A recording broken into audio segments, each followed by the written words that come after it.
Bonjour à toutes, bonjour à tous. Issue fatale pour cet incendie à Saint-Étienne-en-Bresse. C'est arrivé vers 10h30 du matin hier dans un appartement. Lorsque les pompiers sont arrivés sur place, le feu était déjà éteint. En inspectant les lieux, ils ont découvert le corps sans vie de celui qui vivait là, un homme de 55 ans. On ignore pour le moment les raisons de son décès et les causes exactes du départ de feu. Il ciblait les artisans dans tout l'est de la France. 6 hommes ont été mis en examen pour une série de vols.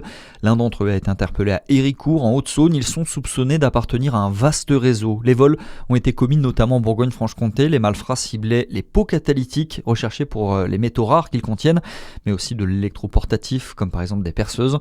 Ils ont été placés en détention provisoire. Une enquête pour vol et recel en bande organisée a été ouverte. Débrayage à la société Air Bourgeois de Besançon. C'est la direction de l'entreprise spécialisée en pièces automobiles qui a appelé ses salariés à cesser le travail pendant 1 heure hier. En cause, un appel de la Fédération européenne des industriels de construction de moteurs électriques. Face à la concurrence asiatique, les sociétés du secteur s'inquiètent de l'instabilité économique qui les touche. Si aucune mesure n'est prise, l'entreprise qui emploie plus de 1000 personnes dans le Doubs pourrait bien fermer ses portes d'ici 5 à 10 ans.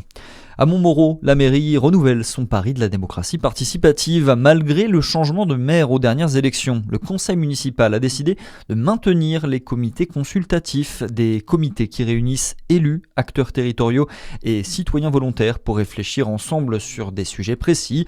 Ça va de la voirie jusqu'au mode de déplacement. Une expérience qui a su convaincre et qui est même renforcée. 6 comités vont être mis en place contre 4 ces dernières années dans la commune jurassienne.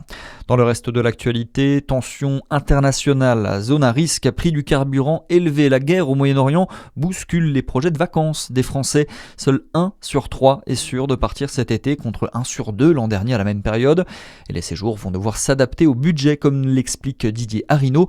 C'est le directeur de ProTourisme. Tous ceux qui sont obligés d'utiliser leur voiture au quotidien et qui ont une augmentation importante du budget carburant, ceux-là, bien évidemment, ont plus de difficultés à réunir un budget vacances. C'est un volume de clientèle important. Alors, il y a ceux qui changent leur plan, il y a ceux qui vont dans un hébergement gratuit chez les parents, chez les amis, il y a ceux qui décident de raccourcir la durée de séjour et puis, bien évidemment, il y a ceux qui, compte tenu de l'augmentation des charges contraintes, ne peuvent plus partir en vacances. Les réservations sont en baisse de 6% par rapport à l'année dernière. Et puis on termine avec un mot de sport, un mot de football et la victoire du Paris Saint-Germain face au Bayern Munich hier soir en demi-finale aller de la Ligue des Champions.